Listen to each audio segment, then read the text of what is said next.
Nagaani faraarri jaalalli waaqayyoo isiniif baay'atu akkam jirtu nagaa keessanii ani obboleettiin keessan nagaadha galata waaqayyooti. Dubbii sagalee waaqayyoo keessaa dubbii tokkotu keessa koo deddeebi'a. Innis maalidha? Maatiyoos boqonnaa 9 lakkoofsa 20 hanga 22 illee isa caafamee jirudha. Guutummaan dubbii sagalee waaqayyoo jireenya namaa keessa deddeebi'uun isaa gaariidha. Haa ta'u garuu iddoo kanarratti wanta tokkotu jira. Dubartii waggaa 12 dhiigi ishee dhangala'ee argitu.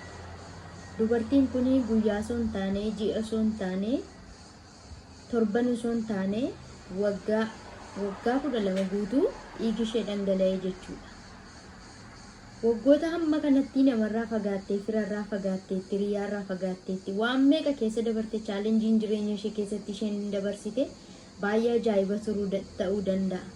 Garuu waggaa 12 booda guyyaa tokko Yesuus Kiristoos mandaraa isaanii keessa darbuu gaafa dhaqu akka Yesuus achirra darbuu dhaqe gaafa dhageessu akka Yesuus achirra darbuu gaafa dhageessu amantee manaa baate.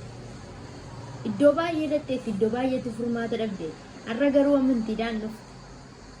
Karaa isa gooftaan Yesuus irra darbuu dhaqerra dhaqxeetu baay'ee keessaa 60 keessaa hiixattee shaashara wayyaa gooftaa Yesuusiin qabde amantiidhaan.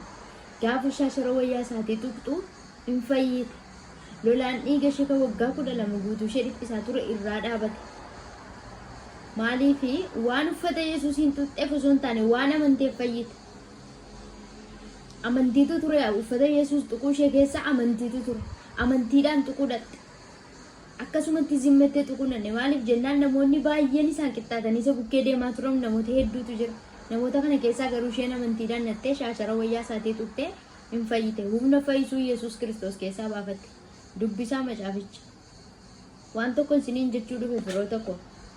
Baay'ee deemuu dandeessu, baay'ee jiraachuu dandeessu, baay'ee dubbachuu dandeessu, baay'ee lallabuu dandeessu. Isa baay'ee lallabdanirra isa bara baay'ee lallabdanirra isa bara baay'ee jiraatanirra innis yeroo tokkittiidhaaf amantiidhaan dubbattan hiika qaba. Fayyina qaba. Humna guddaa qaba.